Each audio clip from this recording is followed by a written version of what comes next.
26/11च्या हल्ल्यात दहशतवाद्यांच्या टार्गेटवर होतं छत्रपती शिवाजी महाराज टर्मिनस। कायम प्रवाशांच्या गर्दीनं तुडुंब असणाऱ्या छत्रपती शिवाजी महाराज टर्मिनसवर दहशतवाद्यांनी अंधाधुंद गोळीबार करायला सुरुवात केली।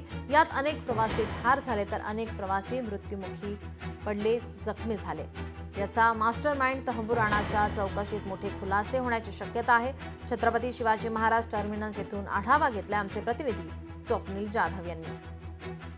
मुंबईतील 26/11च्या हल्ल्यातील मास्टरमाइंड तहव्वूर राणाला भारतात आणण्यात येणार आहे। यामध्ये तहव्वूर राणा हा मास्टरमाइंड आणि मुख्य आरोपी आहे। मुंबईमधील अनेक स्थळांची रेकी तहव्वूर राणा यांनी केली होती आणि याचा रोडमॅप जो आहे तो या अतिरेक्यांना दिला होता। त्यातील मुंबईमधील हे छत्रपती शिवाजी महाराज टर्मिनस, ज्या ठिकाणी 24 तास वर्दळ असते, प्रवाशांची वर्दळ असते, याच ठिकाणी दोन आतंकवादी जे होते ते अंधाधुंद गोळीबार करत होते आणि यामध्ये अनेक नागरिकांचे, प्रवाशांचा मृत्यू झाला, मात्र अनेक जखमी सुद्धा झाले। शेकडो जखमी झाले। मात्र एकूणच हल्ला करणारे आतंकवादी जरी मारले गेले असले तरी या ठिकाणी मुख्य आरोपी आणि सूत्रधार हा तहव्वूर राणा होता। याला आता भारतात आणण्यात येणार आहे। त्यामुळे नक्की मुंबईमध्ये हल्ला करण्यामागचा हेतू काय होता आणि अनेक ठिकाणांवरती जो हल्ला केला यामध्ये नक्की काय होत होता, हे सर्व माहिती जी आहे ती तपासाअंती समोर येणार आहे। कॅमेरा पर्सन लालचंद यादवसह स्वप्नील जाधव, लोकशाही मराठी, मुंबई।